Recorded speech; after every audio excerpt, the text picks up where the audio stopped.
देश के पहले सीडीएस जनरल बिपिन रावत के हेलीकॉप्टर दुर्घटना में मौत के बाद अब सबसे बड़ा सवाल है कि सीडीएस जो है अगले वो कौन होंगे। सेना के इस सबसे बड़े पद को बहुत दिनों तक खाली नहीं रखा जा सकता है और इस रेस में सबसे आगे मौजूदा सेना प्रमुख जनरल एमएम नरवणे का नाम है।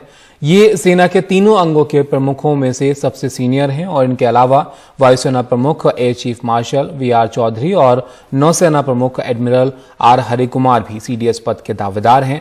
अगर सरकार सेना प्रमुख जनरल नरवणे को सीडीएस बना देती है तो फिर सेना प्रमुख कौन होगा, इस पद के भी दो दावेदार जो हैं उनके नाम आपको बताते हैं। सेना के सह सेना प्रमुख लेफ्टिनेंट जनरल सीपी मोहंती और उत्तरी कमान के प्रमुख लेफ्टिनेंट जनरल वाईके जोशी का नाम इसके लिए आगे है। और ये काम उतना आसान वैसे नहीं है क्योंकि पहले रक्षा मंत्रालय 3 वरिष्ठ अफसरों के नाम अपॉइंटमेंट कमेटी ऑन कैबिनेट को भेजेगी और इस कमेटी में पीएम, गृह मंत्री, रक्षा मंत्री जैसे महत्वपूर्ण लोग होते हैं जो ये तय करेंगे कि अगला सीडीएस कौन होगा।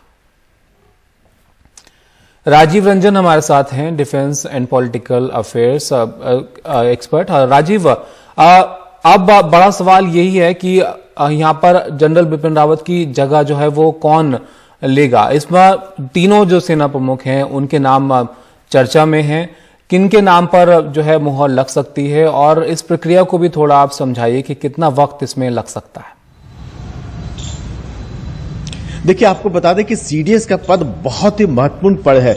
जब पहली बार 2019 में जब सीडीएस का पद बनाया गया था तो उससे पहले आपको बता दें कि 20 साल तक लगातार इस बात में मंथन होता रहा कि सीडीएस कौन बनेगा। सबसे पहली बार आपको बताया कि जब 1999 में करगिल जंग हुआ था तो उस समय इस बात की जरूरत महसूस की गई थी कि एक हमारे देश में सीडीएस का होना जरूरी है। सीडीएस यानी चीफ डिफेंस स्टाफ का होना जरूरी है जो तीनों सेनाओं के बीच में बेहतर तालमेल रख पाए और सेना को एक आगे की लड़ाई के लिए ऑपरेशनल प्रिपेयर्डनेस जिसको कहते हैं उसके लिए तैयार कर पाए। उसके बाद काफी एक कह सकते हैं कि एक मंथन के बाद जो है 2019 में इस पद को क्रिएट किया गया, सरकार की ओर से क्रिएट किया गया और पहला सीडीएस जो बनाया गया जनरल बिपिन रावत को बनाया गया है। हेलीकॉप्टर क्रैश में जनरल रावत की मौत हो जाने के बाद अब सबसे बड़ा सवाल है कि अगला सीडीएस कौन होगा, क्योंकि सीडीएस एक इतना इंपॉर्टेंट पद है और खासतौर से जो सीमा पर जिस तरह की चुनौती की बात करें, चाहे पाकिस्तान से लगी सीमा की बात करें, चाहे चीन से लगी सीमा की बात करें, तो ये चुनौतियां जिस तरह की है उससे ये ज्यादा दिन तक ये पद को खाली नहीं रखा जा सकता। अब बड़ा सवाल है कि अब सीडीएस कौन बनेगा। अमूमन जो 4 स्टार जो जनरल होते हैं, जो हमारे तीन सेना के तीनों अंगों के प्रमुख हैं, उनमें से ही कोई एक जो है सीडीएस बनने की बात की हो रही है। सबसे आगे जो नाम है जनरल नरवणे का नाम सामने आ रहा है जो सेना प्रमुख है। लेकिन अगर जनरल नरवणे को सीडीएस बनाया जाता है तो फिर सेना प्रमुख का भी पद खाली हो जाएगा। वह भी पद बहुत देर तक आप खाली नहीं रख सकते हैं।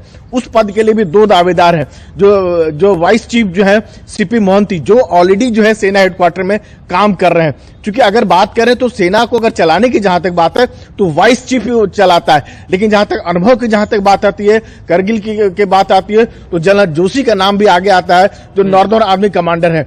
तो कहा यह जा रहा है कि जनरल वाईके जोशी जो है डिप्टी जनरल जो है वो संभवतः जो है अगले सेना प्रमुख बन सकते हैं और जनरल नरवणे जो है अगले सीडीएस बन सकते हैं। सीडीएस का काम इसलिए भी महत्वपूर्ण है कि अभी जो है अगर बात करें तो थिएटर कमांड बनने की बात है, तालमेल की बात है, नए हथियारों की खरीद की बात है, तो बहुत महत्वपूर्ण पद है जिसको बहुत दिनों तक खाली नहीं रखा जा सकता है। सरकार के सामने चुनौती ये होगी कि इन लोगों में से किसको वो सीडीएस बनाती है। जी शुक्रिया राजीव आपका इस सब जानकारी के लिए।